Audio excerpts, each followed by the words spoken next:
नमस्कार दोस्तों, toppers club IAS academy में आपका स्वागत है। हम इतिहास की श्रृंखला को आगे बढ़ाते हुए आज आरंभ कर रहे हैं मध्यकालीन भारत का इतिहास, जो कि आपके पीसीएस, पीजीटी, टीजीटी और अन्य वो सभी एग्जाम जहां पर इतिहास शामिल है, मध्यकालीन भारत का इतिहास, उसके लिए ये बहुत महत्वपूर्ण होगा। हम सारे टॉपिक को स्टेप बाय स्टेप क्रमबद्ध तरीके से समझाएंगे, साथ ही इसके एक टॉपिक खत्म हो जाने के बाद उसके ऑब्जेक्टिव को डिस्कशन करेंगे जो कि विभिन्न एग्जामों में आए हैं। आज हमारा जो टॉपिक है कि भारत पर मुस्लिमों का आक्रमण।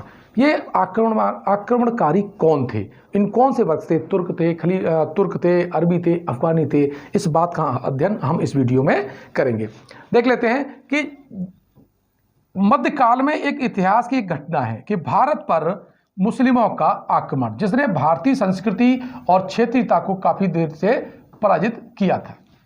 भारत पर आक्रमण करने वाले पहले जो मुस्लिम थे, आरंभिक जो आक्रमणकारी थे, वो अरब थे। तो ये क्वेश्चन पूछ लेता है कि भारत पर आक्रमण करने वाले पहले मुस्लिम कौन थे, तो उसमें आंसर आपको देना है अरब थे, क्योंकि भारत पर पहला आक्रमण अरबों ने किया। साथ ही यह क्वेश्चन पूछता है कि भारत पर कौन से ऐसे लोग थे जिन्होंने इस्लामी जगत की सत्ता को स्थापित किया, तब उसका आंसर तुर्क हो जाएगा। तो ये बहुत बेसिक डिफरेंस है, तो बच्चे इसमें गलत कर देते हैं। आरंभिक आक्रमणकारी वो अरब हैं और भारत में सत्ता स्थापित करने वाले आपके तुर्क हैं। ये घटना कैसे घटी, इस बात का अध्ययन करने से पहले इतिहास की कुछ झलकियों पर हम नजर डाल लेते हैं। इसमें एक श्रीलंका के राजा ने खलीफा के लिए कुछ उपहार भेजे। वो उपहार जहाज के माध्यम से देवल बंदरगाह पर ये जहाजों ने पड़ाव डाला, और इस देवल बंदरगाह उस वक्त ये राजा दाहिर के अंतर्गत आता था। यहाँ हिंदू शासक एक दाहिर है, दाहिर सेन, उसका यहाँ पर शासन था। तो देवल बंदरगाह पर इन जहाजों की लूट हो गई।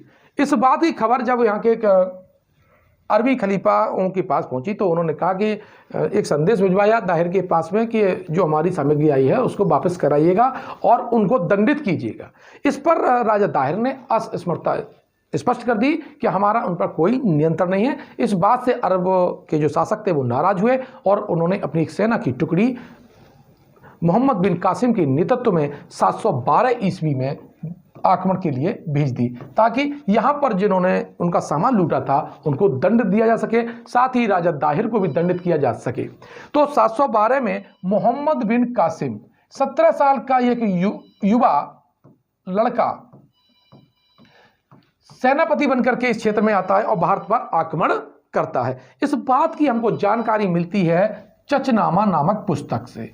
इस चचनामा नामक पुस्तक, जिसके लेखक का नाम नहीं मालूम है क्योंकि इस पर लिखा भी नहीं है, तो इसे अज्ञात लेखक करके आते हैं, लेकिन यह क्वेश्चन पूछता है कि भारत पर मुस्लिम आक्रमण की जानकारी देने वाली पहली पुस्तक कौन सी है, तब उसका आंसर हो जाता है चचनामा। इसका नसरुद्दीन कुबाचा के समय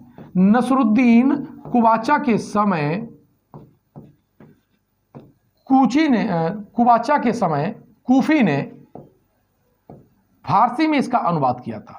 किसमें अनुवाद किया था? फारसी में अनुवाद किया था, यानी चचनामा का फारसी में अनुवाद किया गया था कूफी के द्वारा। अब जब अरब जो मोहम्मद बिन जो कासिम है जब यहाँ आता है, तो वो एक क्वेश्चन पूछा जाता है कि किस मार्ग से आया, तो उसका आंसर आपका है ये मकरान के रास्ते से भारत में आया था। जब इसने आक्रमण किया तो यहाँ के 3 वर्ग जो लोग थे, पहले आपके यहाँ जाट, मेड़ और बौद्ध, इन तीनों के ऊपर जो राजा दाहिर का नेगेटिव रोल था, इनके खिलाफ इनकी नीतियां नेगेटिव थी, नकारात्मक थी। इसलिए जाट और मेड़ तो मोहम्मद बिन कासिम के साथ में हो गए और बौद्धों ने दाहिर का कोई सहयोग नहीं किया। फलस्वरूप राजा जो दाहिर है वो मोहम्मद बिन कासिम से पराजित हो जाता है। इसी क्रम में एक युद्ध हुआ था, रावण का युद्ध।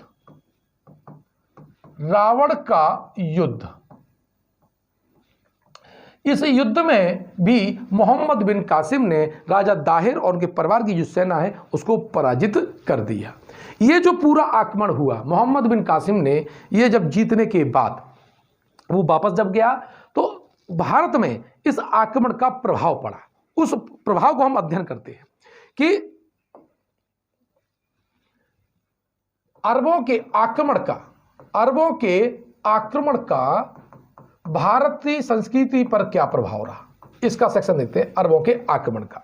तो पहली बात कि यहां पर जिम्मी का दर्जा, यहां की जनता को जिम्मी का दर्जा दिया गया। ये जिम्मी कौन लोग थे? जिम्मी वो लोग थे जिन्होंने इस्लामी सत्ता को कबूल कर लिया लेकिन धर्म अपना चेंज नहीं किया।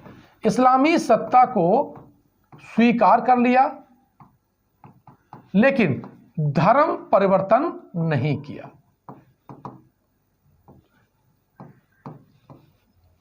धर्म जो परिवर्तन है वो आपका नहीं किया है। तो ऐसे लोगों को जिम्मी का दर्जा दिया गया। अब इन जिम्मियों के ऊपर जजिया कर लगाया। कौन सा कर लगाया? जजिया कर। जजिया कर जो भारत में सबसे पहली बार लगाया है वो मोहम्मद बिन कासिम ने लगाया है और ये उन लोगों पर लगाया जाता था जो गैर इस्लामिक जनता थी ताकि उनको सुरक्षा प्रदान की जा सके। तो जजिया कर मोहम्मद बिन कासिम, बहुत बार इंपॉर्टेंट क्वेश्चन है कि मोहम्मद बिन भारत पर जजिया कर किसने लगाया? पहली बार तो मोहम्मद बिन कासिम ने। जजिया कर से को लेकर के एक मैं अलग वीडियो बनाऊंगा जिसमें पहले से लेकर आखिरी तक जजिया कर की पूरी यात्रा आपको मिलेगी। तो इस तरह से हमने देखा कि अरबों के आक्रमण का पहली बार परिवर्तन क्या हुआ। दूसरा, क्योंकि इस आक्रमण में सीरिया की ऊंट की जो सेना थी वो मोहम्मद बिन कासिम अपने साथ में लेके आया था और बेल ट्रेंड वो सेना थी। तो ऊंटों का जो प्रयोग है वो भारतीय लोग भी करने लगे। तो अरबों के आक्रमण का दूसरा प्रभाव पड़ा इस क्षेत्र में कि ऊंटों का प्रयोग करने लगे। ऊंट आप जानते हैं कि रेगिस्तान का जहाज भी कहा जाता है। तीसरा, यहां पर खजूर की जो खेती थी, खजूर की खेती का आरंभ हुआ। खजूर जो कि आपका मरुस्थलीय पौधा है और कार्बोहाइड्रेट का और आयरन का बहुत महत्वपूर्ण स्रोत भी है। और जहाँ जो बच्चों को या जिनको एनीमिया, जिन लड़कियों को एनीमिया की शिकायत हो जाती है तो उनकी डाइट में खजूर की आपकी इत्तला दी जाती है, उसकी सूचना दी जाती है।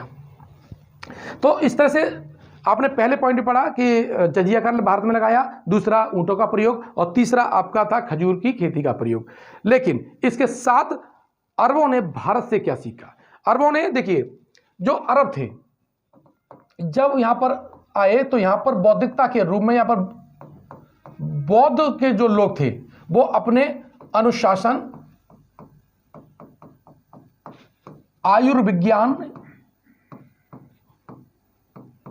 और शांति के लिए जाते अनुशासन, आयुर्विज्ञान और शांति। जैसे आपने देखा होगा कि जिसे आज वर्तमान में आयुर्वेद किया जाता है, यानी प्राकृतिक चिकित्सा के सबसे बड़े जो केंद्र थे वो बौद्धों के अवगे बिहार हुआ करते थे। इसी में एक बिहार था नौ बिहार। और यहाँ के जो मुख्य जो भिक्षु थे, भिक्खु जो संस्कृत में जिन्हें भिक्षु कहा जाता है, और उनका नाम है बरामका।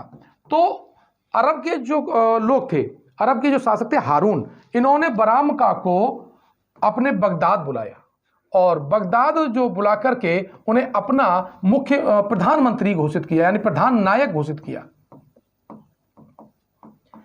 और इन्हीं की देखरेख में वहां पर चिकित्सालय की स्थापना करवाई। तो शांति, अनुशासन और इन चीजों को, दर्शन के जो क्षेत्र है वो बौद्धों से कहां पहुंचा? इस्लामी जगत में पहुंचा। इस बात की, चूंकि नालंदा, विक्रमशिला, तक्षशिला ये सारे चिकित्सा के बहुत बड़े केंद्र थे और यह चिकित्सा अनिवार्य विषय हुआ करती थी। उसी के बाद अरब में जो वहाँ की जो यूनानी पद्धति है और उसमें भारतीय औषधियों का प्रयोग आरंभ हुआ है। ये मुसलमानों ने, इस्लामी जगत के लोगों ने, वैद्यों ने वो जो भारतीय जड़ी बूटियों का प्रयोग स्टार्ट किया उसमें बौद्धों का योगदान है। इस तरह से उन्होंने हमें ऊंट, खजूर और जजिया कर दिया, तो साथ में हमने उन्हें चिकित्सा, दर्शन, शांति और अनुशासन कर दिया था। इस बात का उल्लेख करते हुए विनय पिटक का उल्लेख है कि जो विश्व में पहला ग्रंथ माना जाता है जहां पर संघ के नियम मिले हैं, संघ की अवधारणा मिली है और मतदान प्रणाली बताने वाला यह पहला ग्रंथ है। तो इतना जब क्षेत्र पहुंचा तो क्या अब इस बात की जानकारी है कि क्या मुस्लिम भी हमारे यहाँ यात्रा करने आए? तो इसमें एक मुस्लिम का जिक्र आता है अबू मसर। जो अबू मसर है ये बनारस आया, और चूंकि बनारस के पास आपका सारनाथ है, और उस वक्त जो महायानी बौद्ध हैं वो अंक विद्या खगोल शास्त्र पर ज्यादा काम कर रहे थे।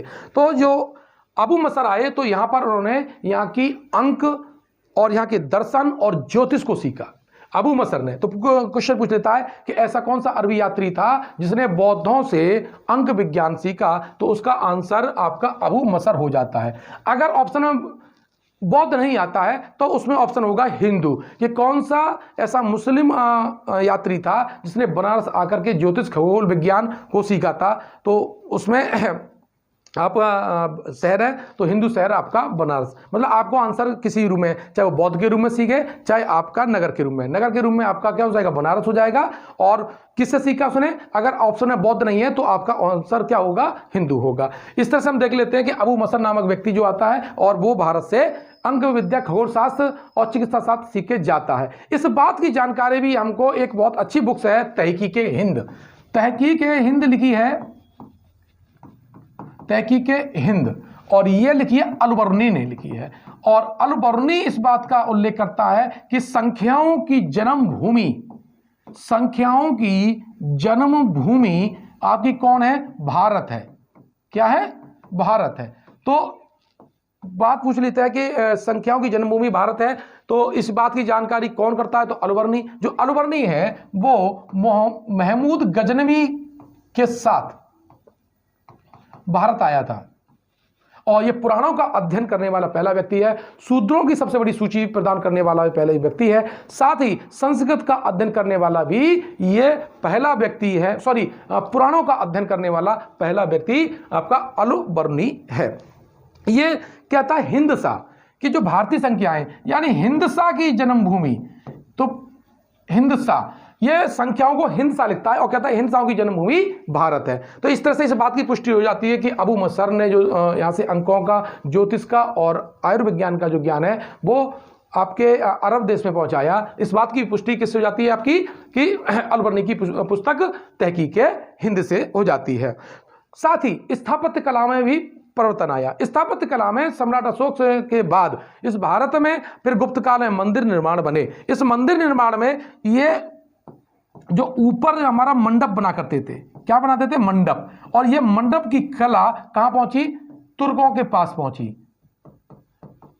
यानी इस्लाम जगत में पहुंची। वहां पर इन्होंने अपने जो मकबरे बनाते थे उसमें जो बुर्ज बनाते थे, बुर्ज, ये जो बुर्ज है इसकी भी जो स्थापत्य कला है, जो बाद में आपका गुम्बद के रूप में प्रकट हुए, जो कि ये जो गुम्बद है ये मंदिरों के मंडप के ऊपर स्ट्रक्चर होता था। साथ ही जो स्तूप बनते थे अंडाकार, उसमें भी इनका प्रयोग होता था। तो ये स्थापत्य कला भी भारत से इस्लाम जगत में पहुंची। इस तरह से हमने इस वीडियो में देखा कि किस तरह से भारतीयों ने इस्लाम से सीखा और इस्लाम ने भारतीयों से सीखा। इससे बहुत कंसेप्चुअली क्वेश्चन बनते रहते हैं। आपको मैंने इस वीडियो में फैक्चुअल क्वेश्चन भी बताए, साथ ही कंसेप्ट भी बताया कि भारतीयों ने क्या लिया और हमने क्या दिया। आपको ये वीडियो कैसा लगा है कमेंट बॉक्स में लिख के दीजिएगा। अगर आप ये वीडियो YouTube पर देख रहे हैं तो हमारे चैनल को सब्सक्राइब कीजिए। अगर ये वीडियो आप Facebook पर देख रहे हैं तो हमारे Facebook पेज को लाइक करिएगा। और हाँ, हम आपको बता दें कि हम अपनी सारी कक्षाएं स्टार्ट कर चुके हैं। 26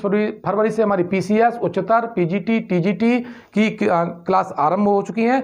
अगर आप ये ज्वाइन करना चाहते हैं तो हमारे को ज्वाइन और उस क्लास का नाम जो आप ज्वाइन करने जाते हैं उसका लिख के 8604987816 पर मैसेज कर दीजिए। धन्यवाद।